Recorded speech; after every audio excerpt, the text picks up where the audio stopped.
What's going on, everyone? Mitesh here, and today we're going to be talking about Pixel 4's most controversial feature, and that is the lack of an ultra-wide lens. This year, in 2019, when every single phone has 3 cameras on the back of it, one definitely being an ultra-wide, people are just disappointed that the Pixel 4 and Pixel 4 XL are not getting an ultra-wide lens. And instead, they're finally getting a telephoto lens, which, I mean, the iPhone has had since like the iPhone 7 Plus, like that.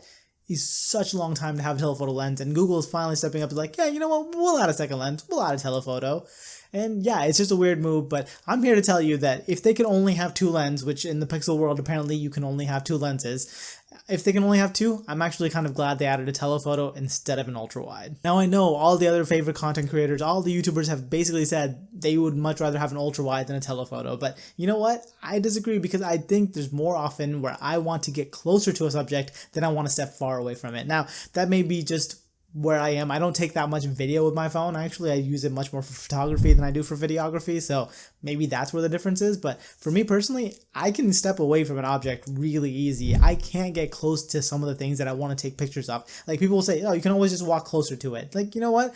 I was at Mount Rushmore when I was traveling between Ohio and Washington, and it turns out I just couldn't get closer to it, but I couldn't take a very good photo from where I was. Instead, I had to take out my big camera and then zoom in on it. So, you know, that is a situation where I would have loved to have a telephoto lens. And the thing is, I think normal people will find way more uses for telephoto lenses than they will for an ultra-wide. Like, ultra-wide is super cool, and like I said, great for video, but not everybody's a videographer. People take more photos than they do videos, and people really liked being able to zoom in on things. Let's say, for example, if you're a parent and you have a kid's recital you want to go to or something like that, you know, you would love to be able to just zoom in with an optical lens versus digitally zooming in and, you know, retain some of that detail, because that's what you want. You're generally not going to be able to get up on stage and just take pictures like you want. If you do, you're going to be a bad parent. You're going to ruin the kid's day. But, you know, you can sit back in the crowd and still be able to zoom in and take pictures. It is definitely the lens that I think more people will use. Now, of course, I know what you're saying. Like, going up against the competition, they have 3 cameras, and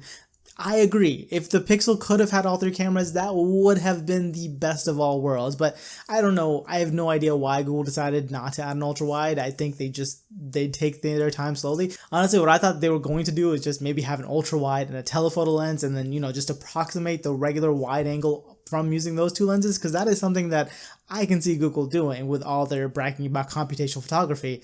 That would have been really cool to see, but they didn't do that. Instead, they just had a regular wide that they've had forever and a telephoto. Now, I really think the fact is that they really wanted to hit the $800 price point, and maybe that's why they didn't add an ultra wide, just to cut down on cost, but I really think they should have done it. I mean, the phone is known for photos. Like, to be able to do more compositions using that camera would have been amazing, but I don't know, they just decided not to go with it. And this is where I think Google is in the wrong, because now they actually have a mid-range line with the Pixel 3a and possibly the Pixel 4a coming out next May. And I think they need to stick with that line to go with like the budget option. You know, don't try to hit the $800 price point with the flagship Pixel 4. I think maybe go for that $1,000 price point and have all the features that everybody's looking for. Don't worry about trying to hit a lower price point so that you get more people into it, because let's face it, you're not going to get it when everyone's online is telling everybody not to buy this because it's lacking, you know, critical features. So I think for Google, they need to just step it up with the Pixel 4, hit that $1,000 price point, and give them all the features that they want. Give them wireless charging, give them that fast refresh screen, give them all the lenses that they want. I mean, people are still going to complain. This is the internet, obviously, but you know what? They'll have a lot less to complain about, and people like me who like the Pixel line will, you know, won't have to justify our decision anymore. But yeah, that's pretty much it for this video. I just want a little talk about why I think the telephoto is actually a better lens. And you know what? I want to hear from you guys. I have a poll up here where you guys can tell me, do you guys prefer telephoto or ultra wide? You know, I just want to know, what do normal people want to do with their phones? But yeah, with that, that's pretty much it for this one. Like this one if you liked it, subscribe if you guys loved it, and I will catch you guys in the next one. Bye.